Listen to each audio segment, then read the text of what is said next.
I want to personally wish you a happy Thanksgiving.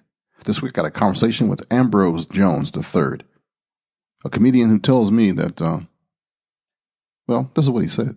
Right now, people need to laugh. God told me to tell y'all the end is near, so y'all might well go and have fun while y'all here. Anything y'all been waiting on to do, is go and do it, because the end is near.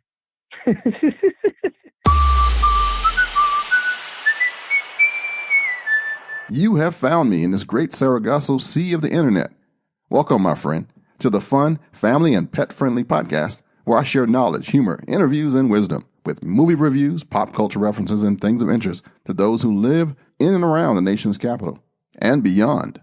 I'm your friend and your brother from another mother, Kenn Blanchard, and this is the Kenn Blanchard Show. And it smells like Old Spice down here.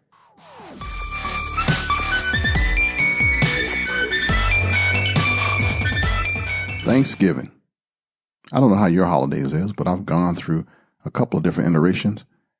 Used to be the 5-hour drive in traffic. Early in the morning, everybody else is asleep. I'm dodging deer, possums, and raccoons crossing the road. End up getting there, crack of dawn. Sun's coming up. I get to sleep on a couch or a day bed. In a home that's about 95 degrees centigrade. Fahrenheit, yeah, it's hot, doggone it. It's hot like the sun. But it's a dry heat, they always tell me. The dinner, always fabulous. Best food on the planet. Soul food you can't buy in the store. Turkey. Ham. Good country ham, too. Roast beef. Mashed potatoes. Stuffing with oyster dressing. Candied yams. Give you diabetes when you're just smacking it. Collards. Green beans with some seasoning that you can't get in a can. Stuff been good since 1901. Corn pudding. Bet you ain't had no corn pudding like this. Rice pudding.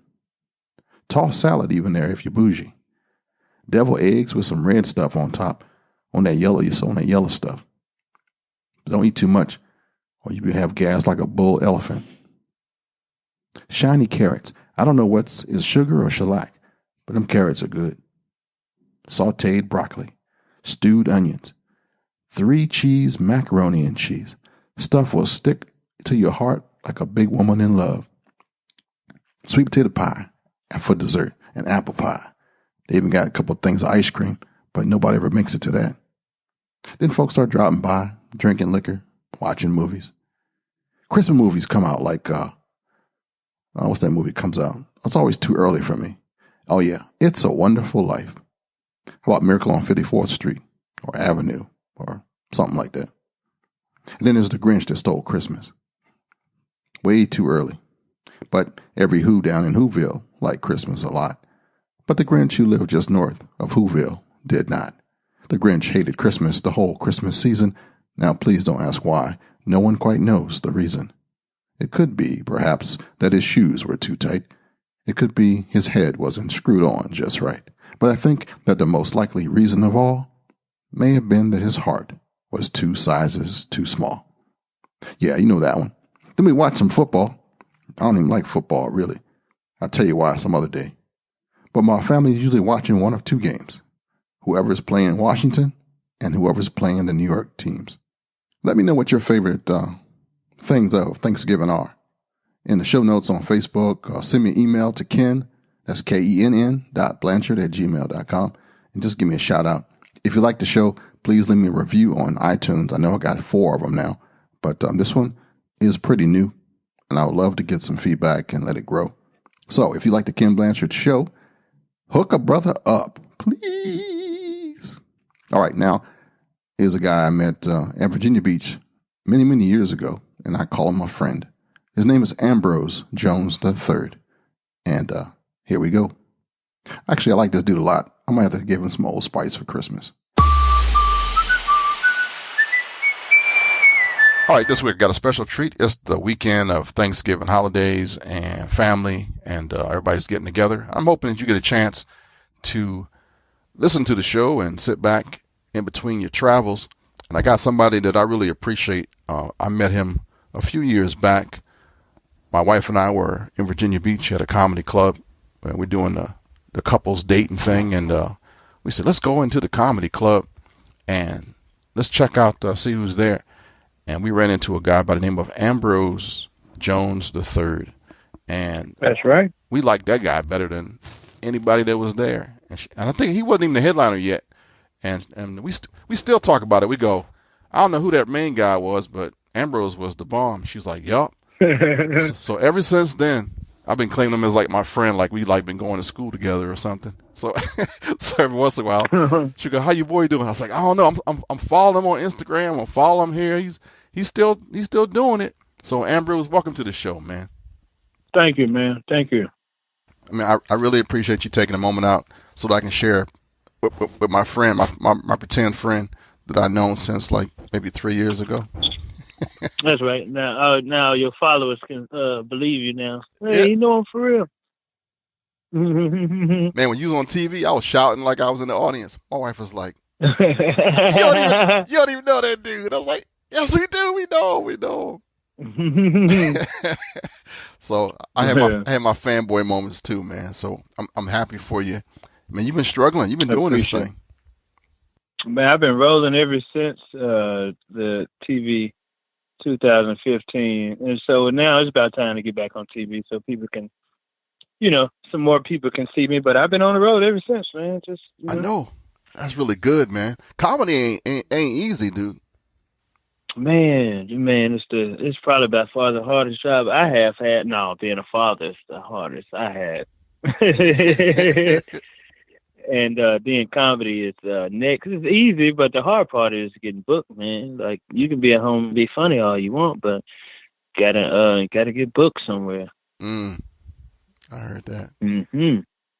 But business wise, it comes easy to me. I had my own cell phone business in high school, man. Really? Yeah, cell phone beeper business. Me and my two homeboys. Yeah, we had a business license, everything. So we had people paying us their monthly bills. We selling cell phones, pagers. Yeah, man. Yep. Wow, mm-hmm. Entrepreneur from way back. Yep. Yeah. So anybody who's trying to get into business and sometimes need a little motivation, what do you tell them? You know what? Everything will work out if you love it. If you don't love it and you try to get in, I don't think it's gonna happen. But if you love it, love that one thing, and then you do it, I think stuff will pop off. But you're gonna have to make that first step, whatever it is, because God ain't gonna make the rest of the steps until you make that one. So you're gonna have to just make that first step into whatever it is, man. Like if it's you want to be an artist, you got to draw that first picture first. If you want to be a rapper, you got to make your first song first. You just got to make that first move first. How'd you get started? I just put this on Instagram. Like how I started, I was like, the one thing that separates me from other comics was that I went through a transitional period to find out who I was and what I really wanted to do. And then after that, I went to the comedy club and see what they had going on. So like any other comedian, somebody pushed them on stage, like, hey man, you funny, you should get on stage. I didn't have it. I went to the comedy club myself, asked them, hey, what was going on? It was like we have open mic on Wednesdays. And I was like, I went up there the following Wednesday. They called my name. I was too scared to get up. But the following Wednesday, I went back, got on stage, heard like 14 or 15 people laugh. And after that, that was it. I've been on stage ever since. And that was 2007. So you have to make that first step. That's the only thing to get started, man. You got to make that first step. Well, who are your influences as a comic? Oh man, I watched everybody. Richard Pryor, that's my father. That's all of our father in the comedy business.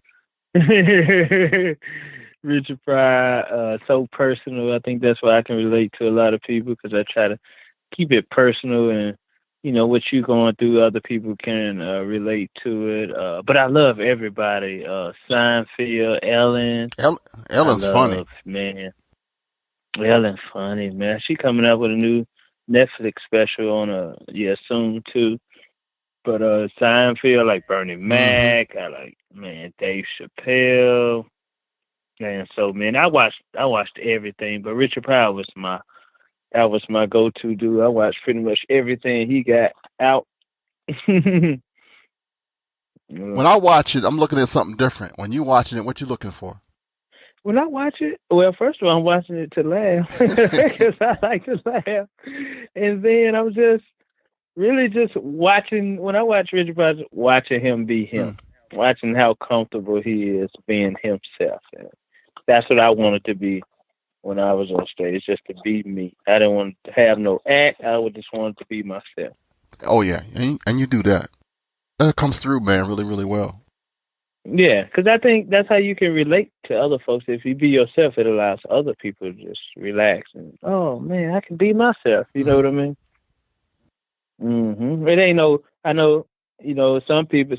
We get criticized for some things we say, comics, but other people sit back like, man, I wish I can say what I really want to say, because we all have a different point of view of the world, different outlook of the world. So us saying that what we really want to say, have somebody in the crowd like, man, I wish I can say what I really want to say, but I can't because my wife, she's going to tell me I shouldn't say that, or my husband going to tell me I shouldn't say that. So I don't think people get to actually just really just, stake their point of view on things. That's true. As a comic today, how was the challenges for you? I mean, how'd you not stop? Well, first of all, I love it so much. So if I stay off stage for like a week or two, I get depressed, man. I probably should go see some counselors. Not depressed to the fact like I want to kill myself, but to the point where I get down because I love it. I love it so much. So if I'm off stage for a man, like if I got 2 weeks off, I'm really. So you're on stage every weekend? I try to be. Wow. To be. I try some days, some weeks, but I have a kid, so during the week I get to spend time with him during the week if I am working on the weekend. But if I am off on weekends, I get to spend time with my son too. Even though I'd rather be working, but I have a kid, so I have to just learn how to, balance my time and cope with it. But when I am off stage, I'm with my son, and I love him a lot, and I get a lot. I have developed a communication with my son, so when I talk to him, it makes me feel better because we talk to each other, so that's good. He's 13 by the way. Yeah, he was a little guy. Man, he's a little guy. Yeah, he was a little guy at first, yeah. When I was talking about him, yeah, he was, he grown, man. He's a teenager now. And that's my only one. The only one. I was smart. Fooled me once. Look,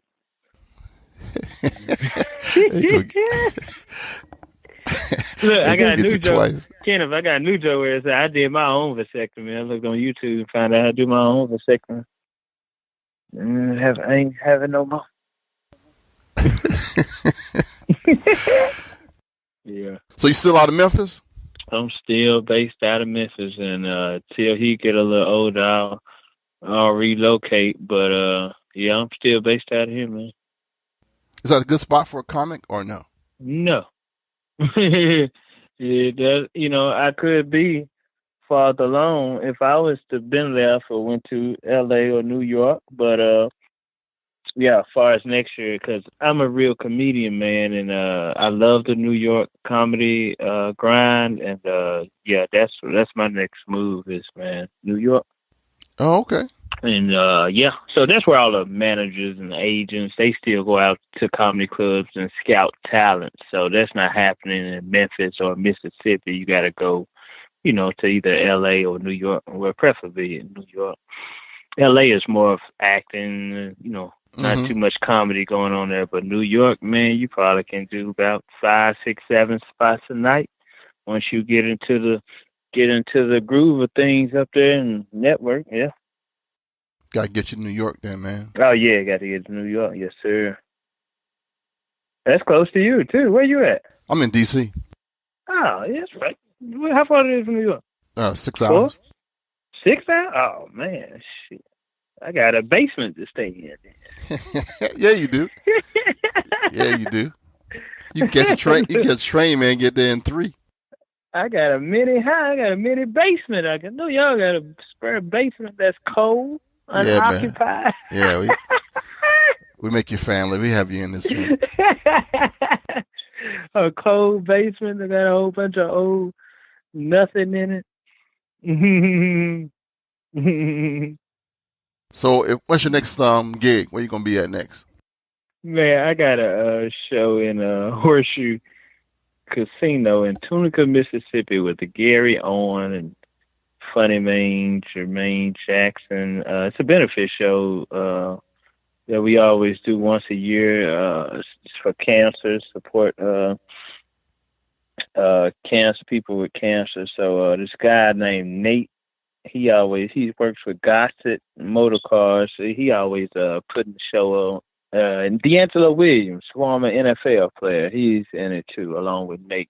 So they always putting these benefit shows on for cancer patients. One year we did Laughs for La Bonner, and every time they put a show on, Gary Owens is the face of it, and I'll be on a couple of them. So I'm gonna be on this one tomorrow at Horseshoe Casino, man, Tunica, Mississippi. Me, Gary Owens, and Funny Man, and then after that I'll be in Des Moines, Iowa, November 29th through December 1st. All right, cool. You got a website, man? Folks can track you. Man, you know what? Social media, so I don't even think people was using websites. And then maybe, but I don't. You can, man. People inbox you off Facebook Messenger before they contact you off your website, because I guess it's just too much work. You ain't got to go through I guess it's just straight to the contact. You go into the inbox. So yeah, I had a website. Man, I'm on everything. Yeah, I mean, if you want to book me, you can email me at comedianaj@yahoo.com. That's how people network nowadays. Well, you know what? People might still use website, but I don't right now. But Facebook, Messenger, Ambrose Jones. Instagram, Ambrose Jones. You can inbox me there. I got a new comedy special out. It's called Say It Louder. Did you see the cover? I'll ship that off tomorrow, too. We got a little ice here in Memphis, so I don't want to take a chance of getting out there today. But me and my son is on the front cover, and we holding up our fist in the air. And so I named it Say It Louder. I had took him to Hollywood. We went to California, took him Disney World and everything back in June. And right before we took the picture, my son was like, hey, let's hold up the fist. So kids are aware of what's going on, in this world, whether you believe it or not. So we held up our fist, and I put that on the front cover, and I named it Say It Louder. It's a 35-minute comedy special. I had submitted this to Comedy Central last year, but they didn't pick it up. So I just said, hey, I was going to package it up and give it to the fans. It's on a 1 gigabyte USB port, so you can watch it anywhere. And also it's like a documentary on there also. So nice. Yeah, man. And you can order that off you can go to Shopify and order it. I put it on there, and you can type in Shopify / Hollywood Jones, or you can contact me on Facebook or Twitter, Ambrose Jones. There's only like 1 or 2 of us on there, so yeah. Comedian Ambrose Jones. Yeah. Don't put the regular Ambrose Jones on. That's a post office guy that worked somewhere in Tupelo, Mississippi, but don't put regular Ambrose. Put comedian Ambrose Jones. So if you type Ambrose in, you see a guy in with a postal service uniform on. That's not me. All right. Appreciate it. All the fans out there, y'all keep laughing, man, because there's some crazy stuff going on in this world right now. People need to laugh. God told me to tell y'all the end is near, so y'all might well go and have fun while y'all here. Anything y'all been waiting on to do, is go and do it, because the end is near. Hey, Kenn, I don't care how much money you guys say, though, you better go and do whatever you're going to do, because all that ain't going to matter in a minute.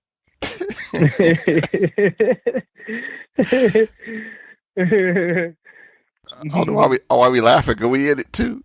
Yeah, we in it. All of it. I know it, so I'm comfortable. I know it's finna come to an end. Okay. So we might as well laugh, you say, huh? Yeah, might as well laugh while you're here, man. Stop all that arguing and fighting. You're right. We love each other. Love each other while we here, man, because it's finna end in a minute. Hey, we laugh. We laughing at it. Ha ha. That's all you can do. What you gonna do? Get mad? What can you do? That's true. That's true. All right, brother. On that note, I'm gonna call it quits. And I'm that's end of the world, end of the podcast. Yeah. That's it. Okay. Appreciate it, man. Thank you so much, man. Appreciate you. No problem. Yes, sir. Appreciate it, man. No problem. All right. Take care. Thank y'all for coming out tonight. Before we get started, can we give it up for God, y'all? Can we give it up? Can we give it up? That's right. He's the reason why we all here tonight. I don't mean to step on any toes. If you don't believe in God, give it up for Allah, the Pope, Larry, Sharon, Bobby, whoever you believe in. Give it up. Give it up for them. I know everybody don't believe in God. Give it up. Give it up. Okay, cool. They'll get ran up out of here if they clap for somebody else one of them. Allah! Get your ass up out of here. I don't know if y'all like me. I'm a morning person. I like waking up in the morning saying, thank you, God, for waking me up this morning, Lord. That's me. I like saying thank you, Lord, because I know I don't deserve to be here, Lord. I know I did some stupid stuff yesterday that could prevent me from waking up this morning, Lord. That's why I want to say thank you. I know yesterday I took them 2 Percocet pills and drunk that beer last night, Lord. I know that could have caused my heart to stop, but you woke me up to do it again, Lord. I want to say thank you, Lord. Thank you. I know I ain't the only one did that. Me going to the dentist, yeah, my tooth hurting. I need some pain pills. Get home on the weekend, drink one of them beers behind. You be knocked out, don't you? That's good. Yeah, I just got out. I hate when you be in a relationship with somebody for so long and break up with them. That's when your family members or friends want to come tell you some stuff like, Ambrose, she wasn't the one for you, no way. I'm like, I wish I would have told me that 3 damn years ago before I done spent all my money on this damn woman. I done dipped in my 401k and everything trying to please this damn woman. That's why we broke up. You can call me an Indian giver if you want to, but I broke in her house, stole everything. I bought her. First thing I took back was that flat screen TV I bought her for Christmas. She called me to me, what you doing in my house? I was like, I'm taking my flat screen TV back. I'd be damned if you and your new boyfriend being here flicking channel not on my TV, y'all ain't. My goddamn TV back. She like, Ambrose, I know you ain't that petty. I was like, yes, I am. Where them stockings at that I bought your ass to? Remember that time we was on our way to church, you got in the car, caught a run of your stocking? Get my damn stockings back. Cause I'll be damned if you be walking around and your boyfriend looking at your leg, dog, with my stockings on your leg, he ain't. She like, I know you ain't that petty. I was like, yes, I am. Where that toothbrush at that I bought your ass to? Remember that time I went to Walmart, bought a 2-pack of toothbrush, I got one and gave you one? Give my toothbrush back. Cause I be damned if you be in there giving your new boyfriend head and go in that bathroom and brush your teeth. Not with my toothbrush, you ain't. Cause I remember how you used to do me. I remember. I'm gonna be the only one brushing teeth, giving head with this Oral-B toothbrush right here, goddamn. Like, before I leave, let me dip in your drawer and get my condoms up out of here too, cause I know your new boyfriend ain't gonna use these. He probably use Magnums. You goddamn Trojan Ultra Slims are expensive, you hear me? I see why y'all women send us to the store to get the condoms. Condoms high. I said, you go to the store and get the condoms. I know, because y'all know they're expensive as hell. Y'all go to Walgreens nowadays, they keep condoms behind a glass with a lock on it. You got the bullets laying out, but you gonna lock the condoms up. That don't make no damn sense right there. I can get shot. That's crazy. Now you gotta go up to the front register and tell her what you want. Like, yeah, I need help on aisle 8. Like, what you want, sir? Nothing. You just come with me. I'm gonna let you know. Just come on around the corner and come with me. I'm gonna go let you know what I need. I'm busy, baby. I can't do that. What you want? I'm like, look, come on now. I need some help on aisle 8. Now you gotta tell her what you want. You be like, yeah, I need the Trojan Ultra Slim condoms. Got the glass back there. You think she gonna come around, open the glass, but now she gotta get on the little walkie-talkie. Yeah, customer need help on aisle 8. He need the Trojan Ultra Slim condoms. I'm I'm like, you gotta tell the whole damn store what kind of condoms I use. And whoever she talking to, I guess they didn't hear. He said the Trojan Ultra Slim bearskin condoms, he don't want to feel like there's nothing there. I'm like, dude, tell the whole store my preference. She on the phone arguing with whoever she talking to. No, he didn't say no Magnum condoms. He can't fit in no Magnums. He ain't number 5'11", wear a size 7.5 with 2 pair of socks on. He can't fit no Magnum. I'm like, look, lady, just give me that key. I'm gonna go back there and open the damn gate my damn self. Just go to Family Dollar and get the green little condoms.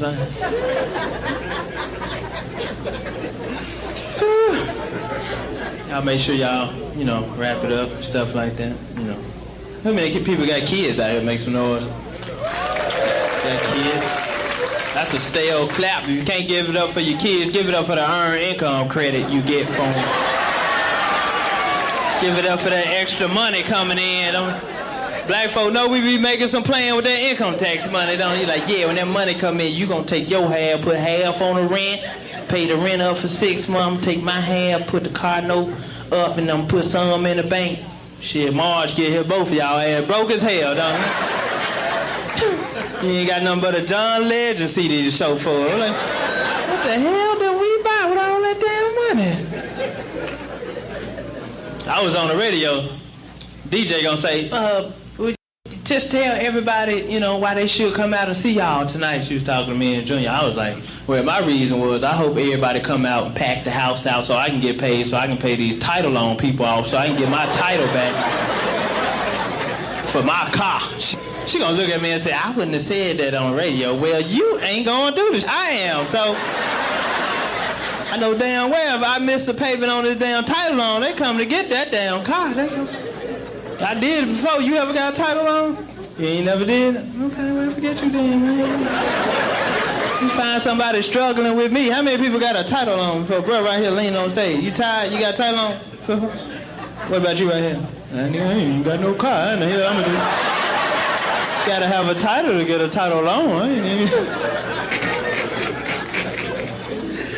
Gotta pay them title loan folks back. I'm trying to get myself together. I'm like India Irie. I'm glad I am not my credit score. Because if I was, I'd be 200 years old like a mother. I'd be 200. I'm just trying to get my credit straight so when I turn about 40 years old, my credit score won't be around the same number as my age. That's why I went to go apply for a new car. This dude looking at my application. He was like, yeah, Ambrose, I see you've been working at your job for a whole year. I was like, yes, sir. He was like, I also see that you do stand-up comedy. I was like, yes, sir. He was like, I also see that you're 28 years old. I was like, no, sir, I'm 29, 28. That's my credit score right there. You forgot to carry your one. I'm older than my credit score. He told me my credit was so bad that my co-signer gonna need a down payment of $2,500. I was like, nah, you might well go on and get that car away from me. I know my mama ain't gonna do that. She didn't even want to sign for me. I'd be damned if she give me some money, too, to put down. Tried to give me a bigger car, man. Right now, I got a 4-cylinder. Ain't nothing wrong with having no 4-cylinder while y'all laughing. I get 32 miles per gallon. I get to save on gas.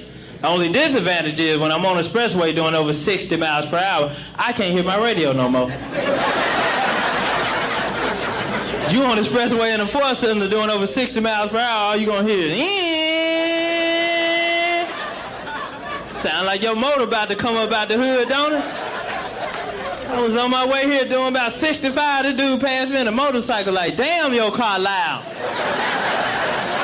It's like, hopefully not louder than your motorcycle, guy. That's why I hate going to the rental car place, too, reserving a 4-cylinder. You call in on the internet, reserve a 4-cylinder, but when you get there, little guys always try to encourage you to get a bigger car, don't they? Like, yeah, Mr. Jones, I see you reserved a Toyota Yaris. Would you like to upgrade to a Chrysler 300? I was like, hell no, who gonna put gas in it, you? I'll rent a 3-cylinder if y'all got one. Who moped is that parked outside? I'll rent that. I'm not trying to impress nobody. I'm trying to save on gas. That's what I'm trying to do.